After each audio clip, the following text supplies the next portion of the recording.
अरे बेटा मैं कब से यही तो बोल रहा हूँ तुझसे, हमने वहाँ पे कुछ एक्स्ट्रा खाया ही नहीं। अरे पापा याद करने की कोशिश तो करो ना थोड़ी सी। अरे बेटा याद ही तो आ नहीं रहा है मेरे को। पप्पू मैं तो बोल रहा हूँ, माँ जो तेरा छोटा भाई आ रहा है तो सुनता क्यों नहीं है मेरी। चुप बे। अंकल आते टाइम बस में आंटी को उल्टियाँ हुई थी क्या? हाँ उल्टियाँ तो उससे बहुत हुई थी आते टाइम बस में, सारे रास्ते उल्टियाँ उल्टियाँ करते रही थी वो। अंकल उल्टियाँ क्या आंटी को मुंह से हुई थी क्या? वाह बेटे मौज कर दी, उल्टियाँ मुंह से नहीं तो कहाँ से होगी। और जिस प्रसाद के बारे में तू बात कर रहा है ना, उसे उल्टियाँ नहीं कहते हैं, समझा क्या तू? बेटा जब हम जा रहे थे ना तो वो घुसा था अंदर। पप्पू? अबे पप्पू तो घर में था, वो कैसे घुसेगा? देख पप्पू मुझे पहले से ही कुछ जोर लग रहा था, आंटी का पेट भी फूला फूला लग रहा है। चुप बे। बंदर। बंदर? कैसा बंदर? हाँ बंदर, बंदर घुसा था बस के अंदर जब हम जा रहे थे। क्या पापा आप भी, बंदर से क्या लेना देना मम्मी की पेट के दर्द का? अच्छा अंकल जब आप मनाली गए थे तो वहाँ पे आप घूमे फिरे भी या फिर रूम में ही रहे थे आप? नहीं बाहर तो हम गए नहीं थे, वहाँ पे तो बारिश लगी थी ना बेटा, तो हम रूम के अंदर ही थे दोनों, रूम के बाहर गए नहीं हम। जब बाहर हो रही होगी बारिश तो अंकल के पेट में हुई होगी खारिश और कमरे की बुझी होगी लाइटें और बंद हुए होंगे पर्दे, तभी से शुरू हुए आंटी की उल्टी और पेट की दर्दे।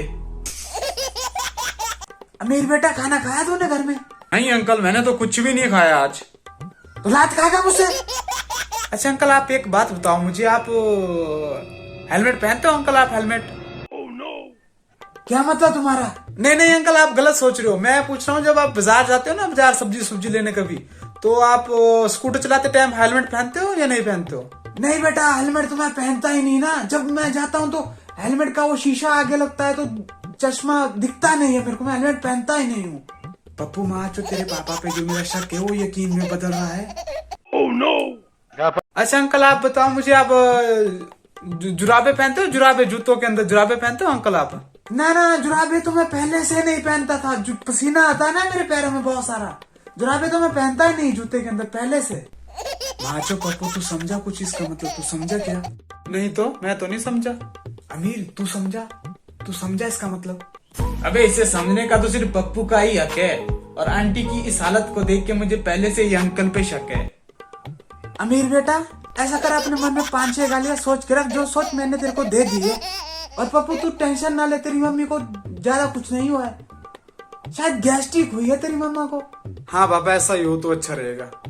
वैसे तुम सबने इतने दिनों से किया क्या यहाँ पे घर में रह के? इन दोनों के बारे में तो नहीं पता अंकल, पर मैंने तो अपने हाथों को आराम दिया इतने दिनों से। क्या मतलब तुम्हारा? मैं समझा नहीं। नहीं कुछ नहीं पापा, ये ऐसे ही बोल रहा, कुछ नहीं। और तुम्हारा चश्मा कहाँ गया वो अमीर? चश्मा तो अंकल मेरा गुफा में ही रह गया। गुफा? कैसी गुफा? गुफा तो अंकल लाल रोशनी क्षेत्र में है। लाल रोशनी क्षेत्र वो कहाँ पे है? वो तो अंकल मैं आपको सीधा तो मैं बता ही नहीं सकता। तो सीधा नहीं बता सकते, टेढ़ा मेढ़ा बता दे।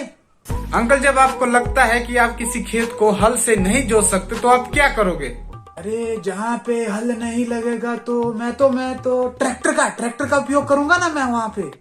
बस अंकल मैंने भी यही सोचा था। अरे बेटा मुझे फिर भी कुछ समझ नहीं आ रहा, तू सीधा बोल देना। रहने दो अंकल, कुछ बातें ऐसी होती है जिन्हें समझना भी नहीं चाहिए। पापा आपको याद रहा है अभी मेरे थोड़े दिनों बाद मेरा जन्मदिन आने वाला है? अरे हाँ बेटा मालूम है हमें, 2 मई, वो कैसे भूल सकते हैं, अभी काफी दिन है, 5-6 दिन है अभी 2 मई को। हाँ पप्पू तेरे बर्थडे को हम सब जाएंगे घूमने वहाँ पे, पायल भी जाएगी और वहाँ जाके हम सब लेंगे भी। क्या लेंगे तुम वहाँ जाके? फोटो पापा, फोटो लेंगे हम वहाँ जाके, फोटो लेंगे है ना, फोटो लेंगे फोटो। पप्पू समझदार लोगों को समझाने के लिए इशारा काफी होता है, बच्चों को चुप कराने के लिए गुब्बारा ही काफी होता है।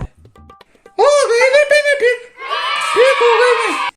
अरे मम्मा हो गए ठीक? आप हो गए ठीक भाग्यवान? क्या हुआ था तुम्हें वैसे? अरे कुछ नहीं, वही गैस्ट्रिक का प्रॉब्लम था मुझे, अभी मैंने हिरोशिमा और नागासाकी फेंक दिए, हो गई ठीक, मैं ठीक हो गई मैं। ओह शिट यार, अब क्या हुआ? कुछ नहीं अंकल, मैं सोच रहा था हम फ्री फायर खेलते तो 3 बंदे हो गए, स्क्वाड के लिए 1 बंदे की जरूरत थी, पर अब वो भी